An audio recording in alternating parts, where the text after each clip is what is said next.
We are going to present Indonesian Criminal Court Procedure as per of its work from the teacher of English. So let us get started. Hello.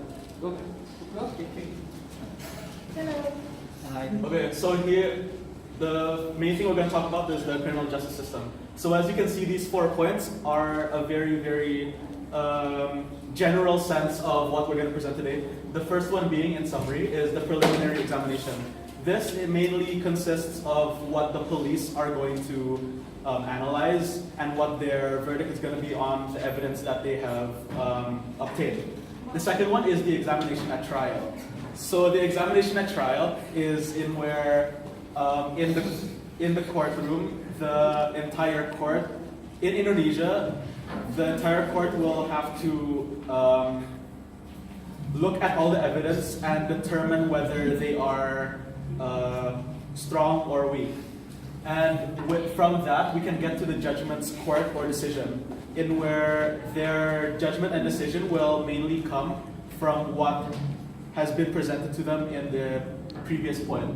And this, after that, depending on the severity of their crime, is when they will uphold or lay down their different sanctions, as different crimes will uphold different sanctions, as some are crimes and some are considered misdemeanors, which are a lower level than crimes. Next.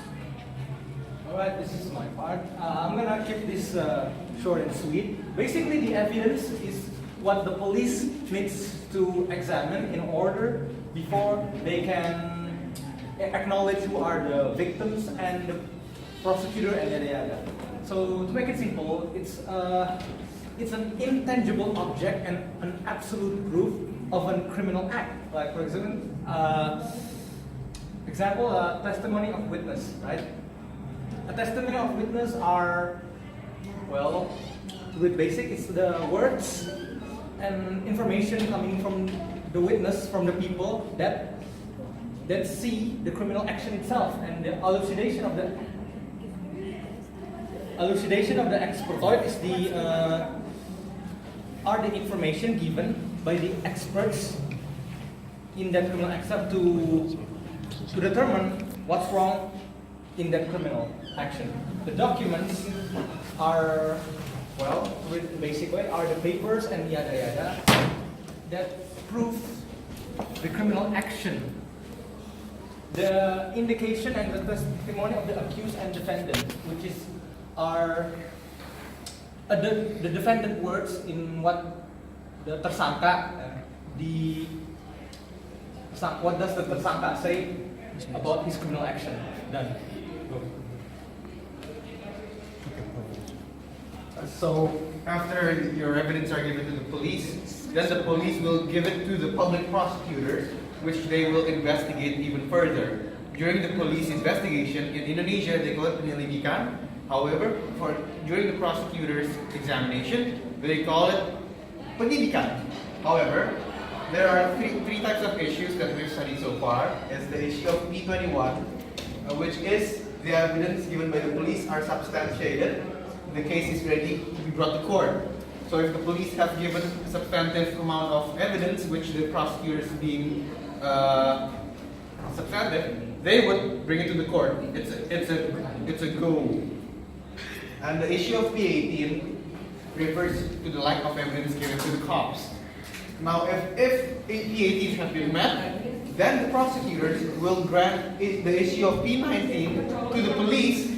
So they would ask the police to collect more evidences in order to proceed to the court. Because if there are lack of evidence, there wouldn't be enough to substantively go to the court, as the prosecutors believe it is. Next. I'm back. After the preliminary examination, there would be examination at trial, which is the examination made by the judge, in a Latin term called judex facti, which means investigating the facts, the evidences. which analyze the facts and evidences by the judge. Therefore, in Indonesia, judges are more active. They could ask questions, they could look at videos which are presented, they are basically the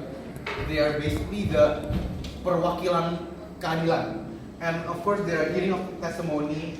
There would be defendant versus prosecutors.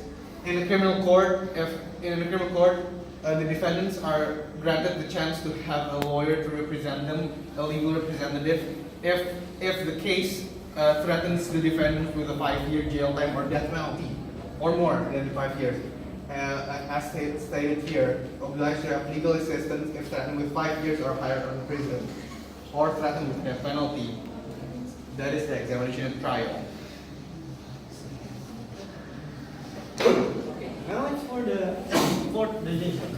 This is basically the judge's verdict on the overall court case. Basically, they create a conclusive. They take a conclusion from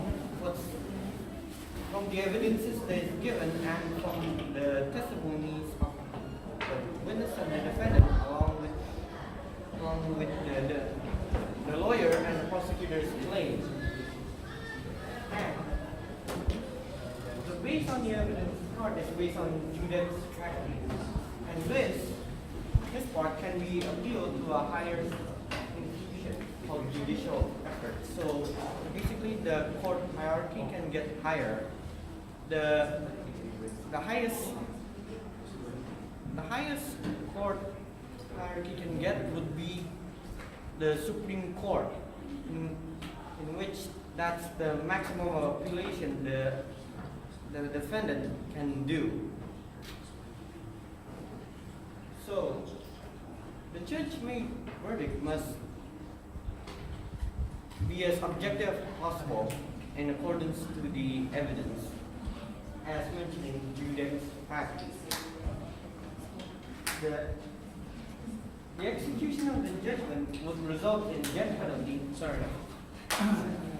Alright. This is going to be my part. So, execution of judgment. The judgments could be executed in accordance to the judge. Death penalty. Well, this is a very common way to execute prisoners because it costs less money than actually confining them. So this is a very practical decision that a judge would make. Jail time. Okay, well, that or if the judge believes that this person is not convicted is not as bad, then they could go to jail. Confinement. So here's a little special case. So sometimes being in jail is not good enough for So sometimes they don't deserve to go to jail, but they don't deserve to die either. So they are put into confinement in a specific house or room because, of course, they don't deserve jail time or death penalty. Then there are fines, which is usually the case in a court, where they have to pay for the damage and loss in accordance to law or based on the judge. So yeah, a judgment. Cancellation of certain rights. This is a more special case where certain rights, like if you are part of the politics, now you can't be part of the politics. Now you can be part of the politics because you've done something convicted, and the judge declares that you or them are not good enough to be part of the politics again. So those kind of rights those kind of rights. So a status is taken away. Certain goods. So certain goods would be something more tangible. Where, for example, if I had a house and I wanted to, that house caused many dangers, and because I'm the judge and he has done the confinement, there is a C into which that house has to be taken. So that would be a type of execution of judgment, taking away a right, a good of something tangible, and announcing of the verdict. This is very rare. Where this is a very rare case, which almost never happens. But usually in a newspaper, they would mention or announce the fact that this guy is bad or something like that, and that would definitely hurt his reputation. That's And it. so that is all. There is no questions, right? All right, everyone, bye. Bye-bye.